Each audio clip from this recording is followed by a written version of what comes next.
Okay, well, hoodie's a little too big to get the clip-on mics in, so we'll be ordering some regular podcast mics after the show. Episode 3. Episode 3, here we go. End of week 1. Yeah. I think it's going pretty well so far. I mean, I'm enjoying doing this. Yeah, I'm just really excited to hear from you all that are listening as well. Hopefully we're providing some value. This is coming from questions that students that are in school right now have reached out to us about coming through, obviously, our first podcast. Yeah, so I guess with that, I'll do the intro and then we'll get into it. Go for it. All right. Welcome back, episode 3. This is the Internship Show, Office Hours, a podcast series that we created based on our first podcast, the Internship Show, and based on questions from you, our wonderful audience, about how to land your dream job and how to do a better job while you're in school. So today we're going to talk about the number one thing that you can do to create a great resume. I think it's a good topic. Again, another question that we got at least 25, 30 times over the past few months. So obviously something that a lot of people are thinking about. But I just think that you hear the word resume and just as a job seeker, you're like, you want you're like, I need my resume to be perfect. That's the only way that anyone's going to get back to me. And I'm excited that throughout this episode, we're going to give you so much more about how you should be going beyond your resume as one of those, obviously, pieces of advice in talking to recruiters at like Lyft, KPMG, Salesforce. Again and again and again, you hear the same couple things. One, your resume needs to be grammatically correct, clean, black and white, no color, and not have a picture of your face on it, because immediately that will nix you if you don't do any of those things. yeah.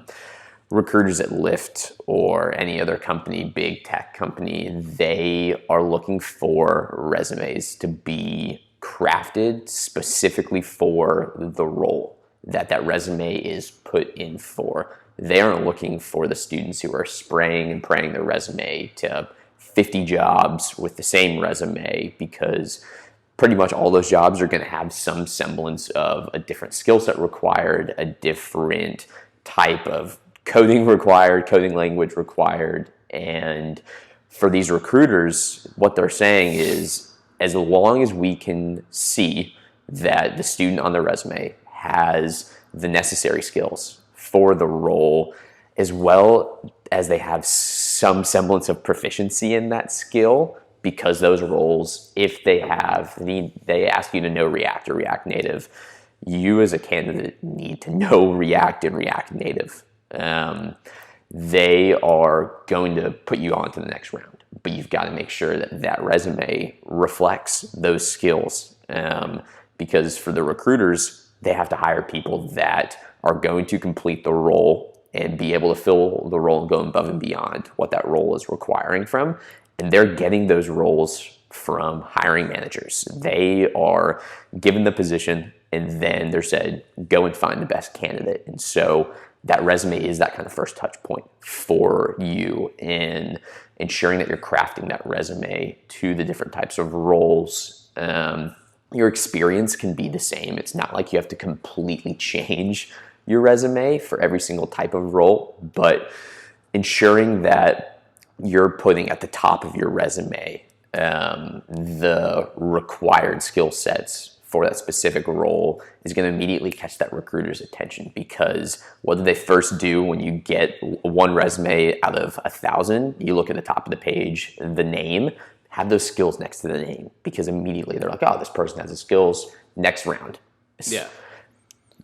No, I agree. I think what's honestly happening is a lot of the reason that the recruiter is not getting you through to the next round is it's not actually the recruiter. Like, there's so many pieces of technology that are programmed to look for specific things.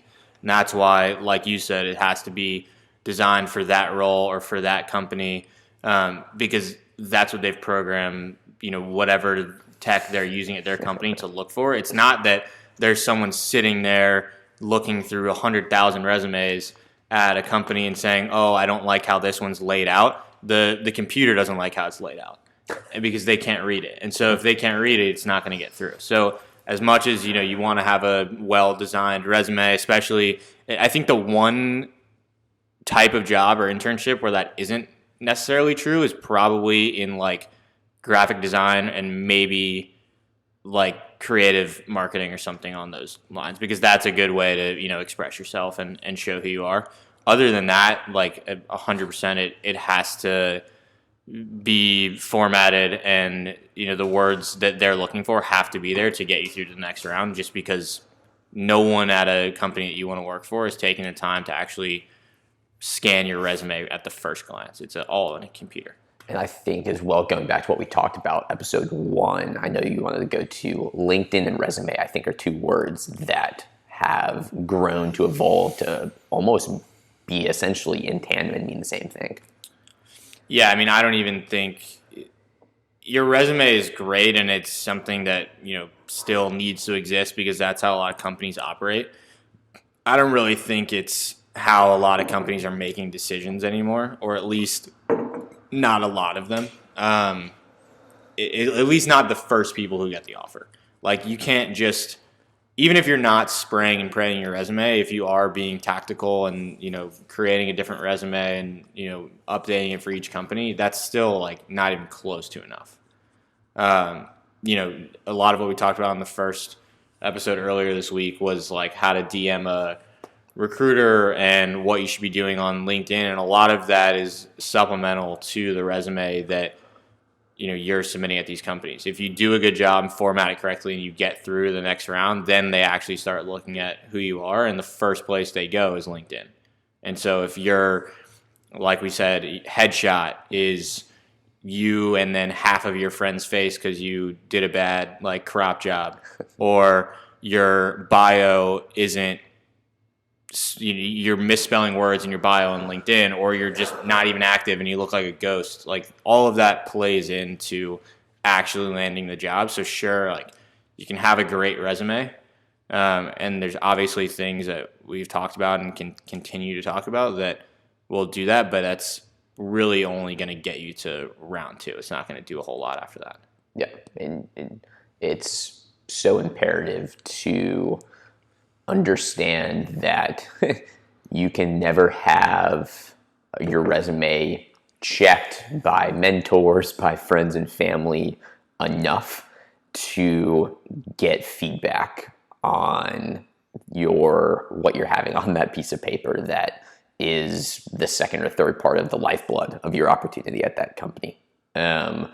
Always make sure that whether you're at a school and taking it to a counselor, career services, obviously, they are very helpful for taking, and there's resume workshops you can do and all sorts of things, and tons of people, I would say, as well, just out there who are very good at telling a story through teams' resumes, and an individual's resume when it's going out to a company, I would say.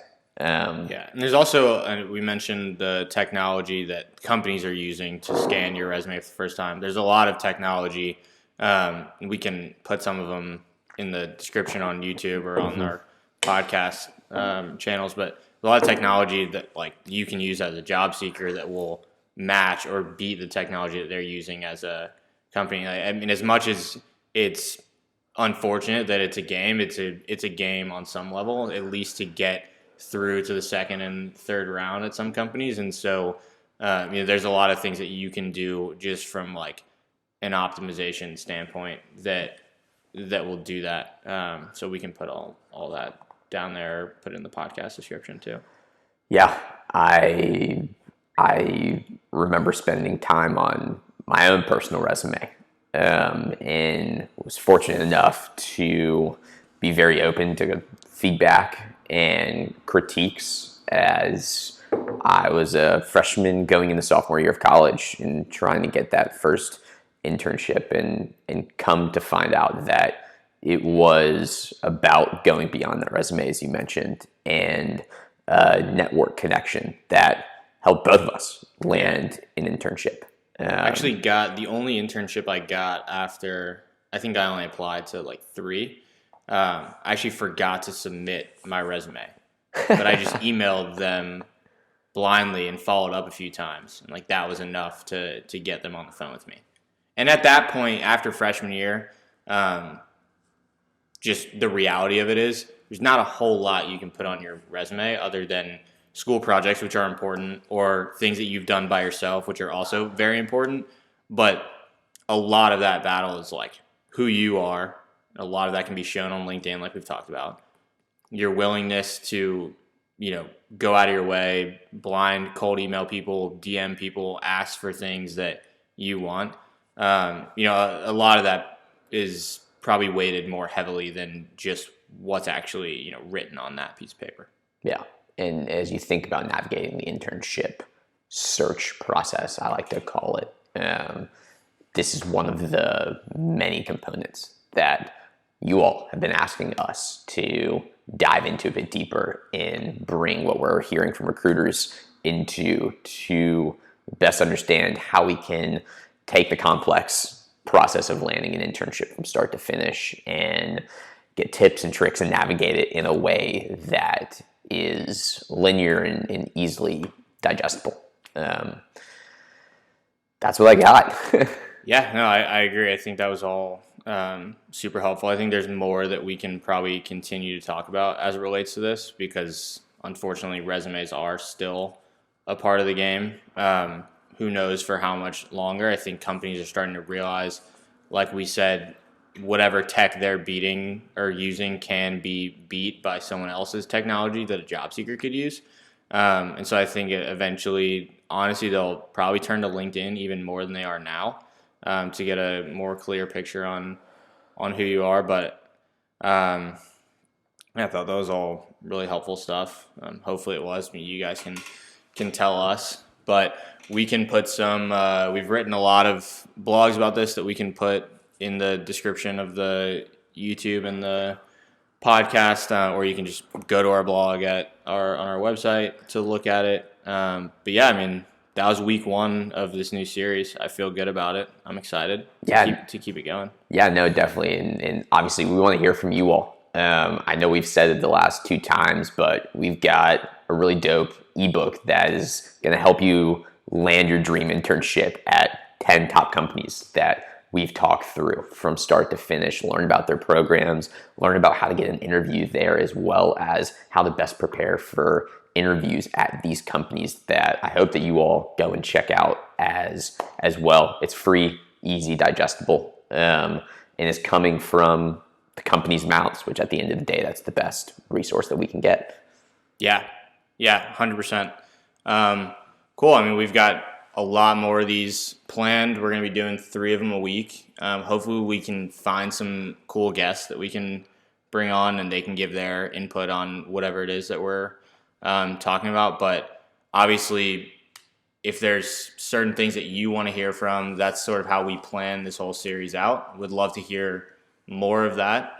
You can either comment or DM us on LinkedIn or email us. We'll put all that in the description. But otherwise, yeah, I mean, this is awesome. Definitely going to do this for a long time. This has been super fun for us. Yeah, I mean, make sure to subscribe, drop a comment, obviously, on these videos. We want to make sure that these are helpful at the end of the day. We're not just doing it to do it. So we want to hear from you. We want to answer your questions and bring in what we're hearing from the world of recruiters to give students as much information as possible. This has been fun, Ben. I loved it. Yeah, same. And if you would rather listen to this just as the audio on the podcast, this is a podcast right now, and then we obviously have the traditional internship show episodes that come out once or twice a week also. So we'll put our podcast info down there. But yeah, I agree. Yeah. It's been a good week. Thanks, everyone. See ya.